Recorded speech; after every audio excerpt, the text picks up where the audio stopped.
Hello, everyone, and welcome back to another episode of Acquisitions Anonymous. This is the internet's #1 podcast on buying, selling, and operating small businesses. I am one of your hosts, Bill D'Alessandro, and today I am with my other three co-hosts, Michael, Mills, and Heather. And this is an off-the-wall one. Mills found and is enthused by a dairy farm in Romania running over 1,000 cattle. And while this does seem off the wall, it's pretty interesting because this is a commodity leveraged business with fixed costs. So we talk a little bit about how to diligence a business where the revenue is very based on commodity prices.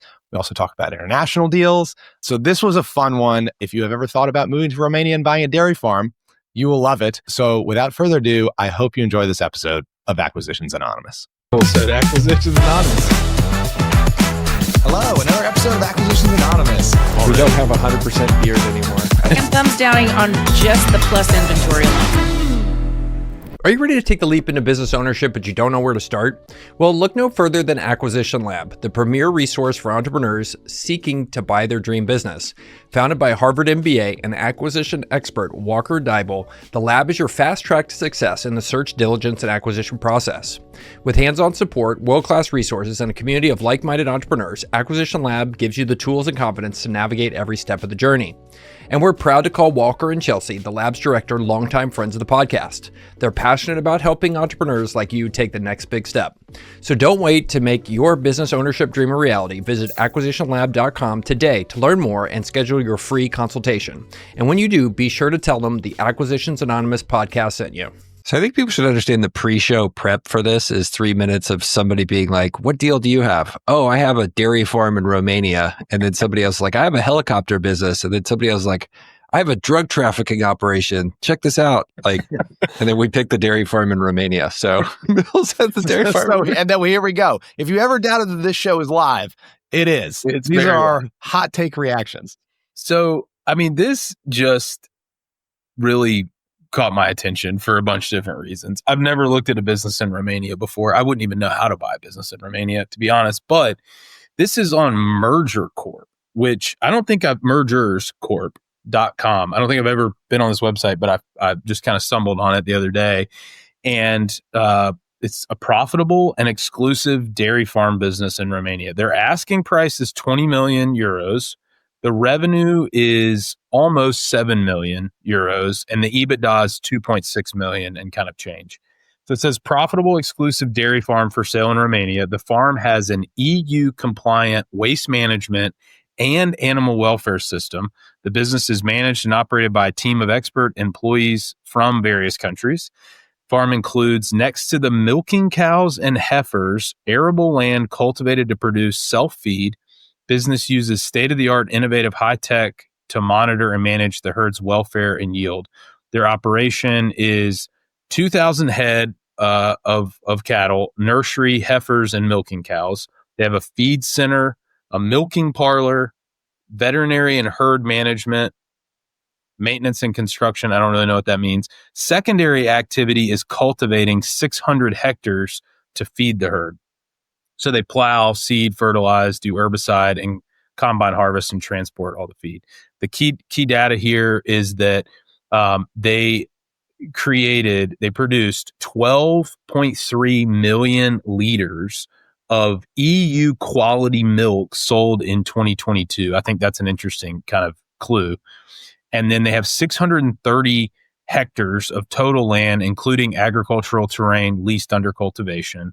40,000 square meter total building, including animal housing, feed center, milking parlor, and other facilities. And between 2018 and 2022, their average annual increase was 16% per year on average. And they reached 39.2 kilograms per cow per day. I have no idea if this is good or bad or impressive, but they also produce 40% of their own electricity through solar panels on premise, and they have 1,050 milking cows.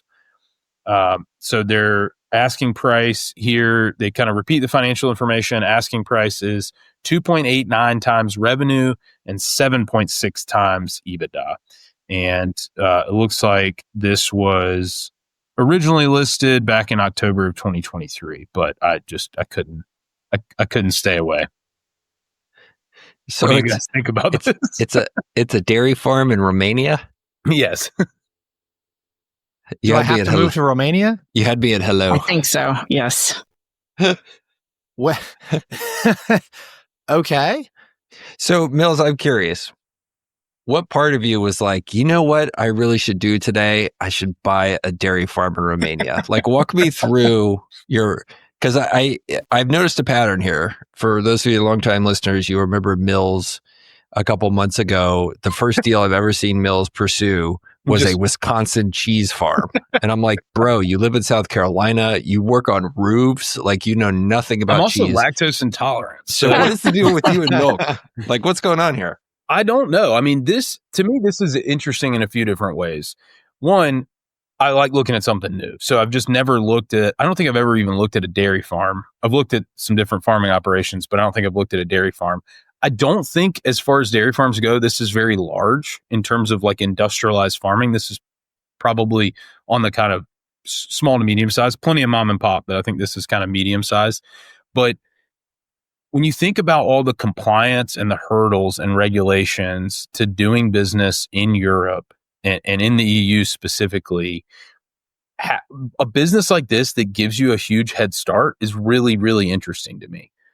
The certifications, the credentialing, the land. I don't know. I mean, this is obviously in a somewhat rural area to have 600 hectares, but there's just a lot about this that really just piqued my curiosity. So is there something special about the EU certifications? Is that like a moat here? Because I think they're selling it at 10 times earnings. Is that right? 7.6, I think. 7.6. Oh, it's a bargain for a farm. Anyway. Well, but you so take out the land value though, right? In a way, I'm assuming, they don't tell us this, but I'm assuming that the land is included. So let's just say they're asking $20 million. Let's say the land's worth 5 million or euros. Let's say the land's worth 5 million euros. Just like you would any farming operation, or any asset really intensive. The problem is that a lot of times these businesses, especially ag focused businesses, are so asset inefficient.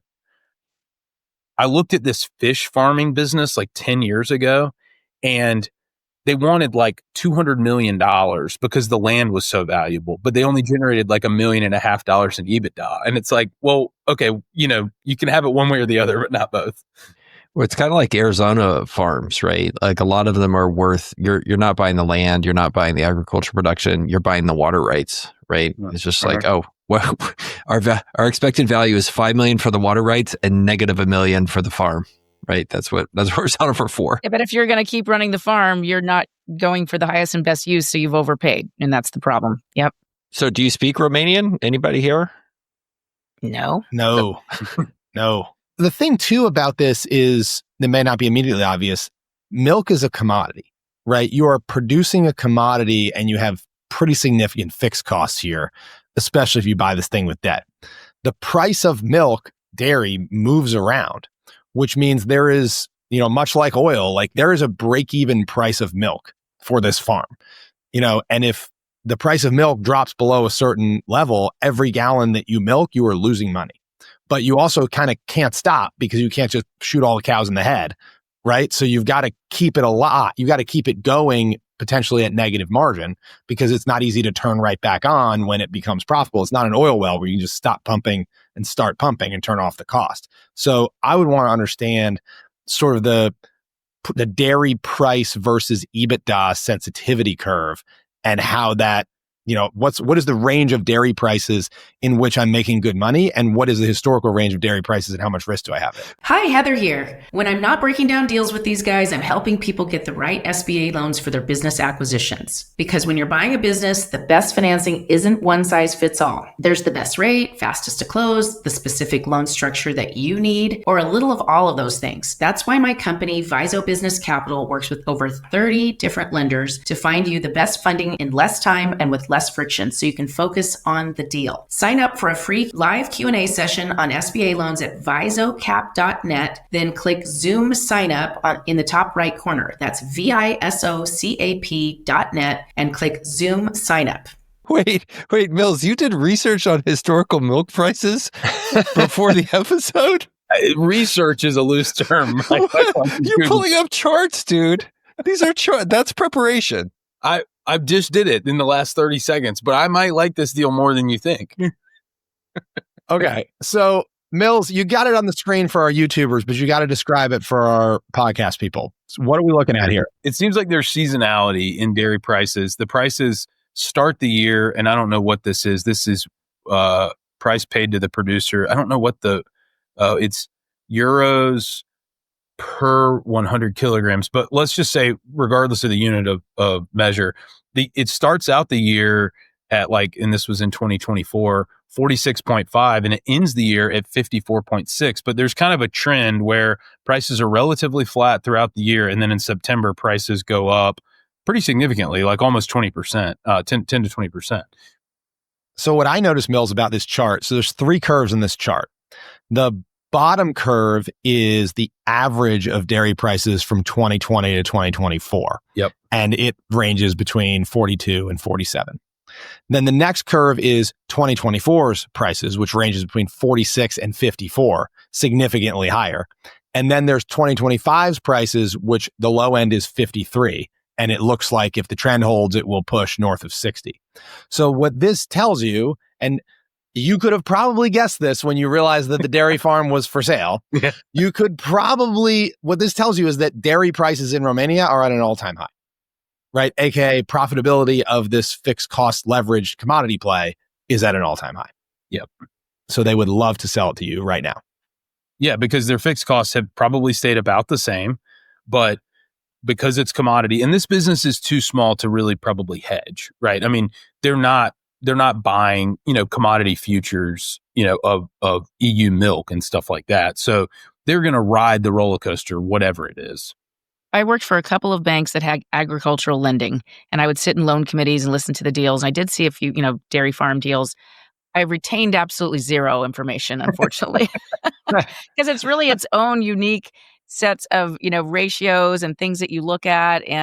But this particular operation, this is very complex. This is a lot to run. Yeah. It's not just the animals, husbandry or whatever you call it, to take care of a herd like that and to milk them, but it's the growing of their own food. You're not purchasing hay, you're farming the hay. And this is just a really complex operation. It's probably, like you hear, farmers are exhausted because it's 24/7. It never ends. Animals are, need medical care, or they're giving birth, or whatever it may be. And they're probably tired, and they want to sell at a good time where milk prices are high. But you really need to know what you're doing to buy a business like this. So why is it being marketed on a website for U.S. business buyers? Can I ask so look also, at this, Michael. This website, there is all kinds of businesses in all kinds of different countries, listed here. But they're all. Is this a big chain, or are they aggregating these? I don't know. Mergers Corp. I have never seen this. No, I hadn't either. But they're all on Merger Corp. There's some bangers in here we got to do, because I really want to dig into the Japanese musician royalties rights. Mm-hmm. Yes. Wow. Well, we just did Russia. We got to round it out. We got 6 months of content here. 50-year-old Italian automotive manufacturing business. You can make parts for Ferraris in Italy. The European Accredited Ferrari Club in Italy. And also, look at all these banking licenses. We've talked a lot of this. Really? We've talked about certain things. But there's a Ukrainian banking license. That's some good content right there. License. Man, okay, I'm cutting you guys off. I'm going to stop sharing the screen. We need to get on the road. Okay. On that note, Heather, where are you on the cattle farm here? No, thank you. This is way over my head. Very, very complex operation. Thumbs down.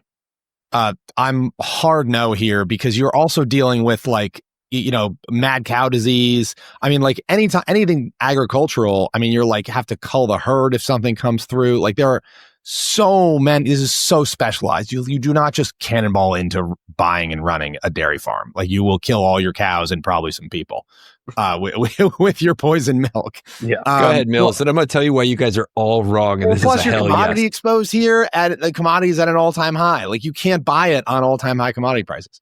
All right. Go ahead. Another thing that I like about this business in the face of so much animosity towards it is that right now globally, there is so much onshoring happening, right? Across kind of any industry, any vertical, because people are so concerned about tariffs and trade implications. Milk at the end of the day rarely is going to be produced in Romania or produced in the US and shipped to Romania. Like it stays close to home. It's refrigerated. There's a chain of custody. There's all kinds of things that really matter in this business. I think this is probably a really great, stable business. And I agree with Bill. There are a ton of risks. There's a ton of things but that's farming in general. That's just the nature of the game. Nowhere near this price. But I think this is fascinating. If I was, independently wealthy and I didn't have any strings attached, I didn't have a family, I didn't have, other things going on, this would be a really cool business. I'm going to tell your wife that you're leaving her and the children to move to Romania and run a dairy farm. This is Mills' midlife crisis. Oh, they're coming too, Bill. I mean, they're gonna be there. How do you think we're gonna run the farm? It's all the child labor. Right. There you go. All right. So here's why you guys are totally wrong. And this is an amazing deal for Mills. All right. What Mills needs to do is reach out, get the thing under LOI, and start the process of buying the thing. In parallel, you go to Netflix and you say, look at me. You want to reach the Gen Z, Gen X, South Carolina entrepreneurial. And Southern Cal. And SoCal too. Because guess who's going to watch this show also? Heather. Yes. And you've seen what's happened with Clarkson's farm. You're just going to do it on steroids near a war zone. And it's going to be so much better. And you get this farm paid for by taking the $30 million production advance that you're going to get from Netflix to do the show to buy the farm. And you get the farm for free and you get to be TV famous. Michael needs to move to LA. I've just decided. Yeah. These ideas. Calling. Yeah, you belong here. As a promoter. And think what great TV it will be when the Romanian rogue guys show up with AKs to take your cows. Yes, that's great content. We didn't even talk about that this is right next to Crimea. We didn't even talk about that. All of the cows are slightly radioactive. Like this is between Moldova and two parts of Ukraine. Like that's what's going on with Romania. Yeah, you guys can't see it, but I'm exiting out the tabs. I'm getting rid of all my research. I'm clearing out. I'm done. Okay. I just told you how to do this. Just go execute on the plan. We got this. I'll go with you to the meetings. Heck yeah. I know a guy. You'll be his agent. His I know a guy. Or what? I know a guy. All right. On that note, I think we will finish up this episode. What call to action do we have for people today? Should they? Our apps are getting weirder. So if you like this stuff, tweet us on X or go to acquanon.com. And we're also trying these a little shorter, or like 16 minutes today. We're trying these like more rapid fire, quick hitting ones. So if you like this, tweet us and tell us, or if you'd rather us go deeper and longer like we have in the past, we can do that too. Let us know. Or send us a normal deal, please. Or send someone says, Mills can't keep doing this to us. Send us some normal deals. You guys are crazy. We're doing the Ferrari. Meanwhile, the next episode is going to be about Japanese music rights. So I'm in. Can't wait. All right. We will see you guys on the next episode of Acquisitions Anonymous.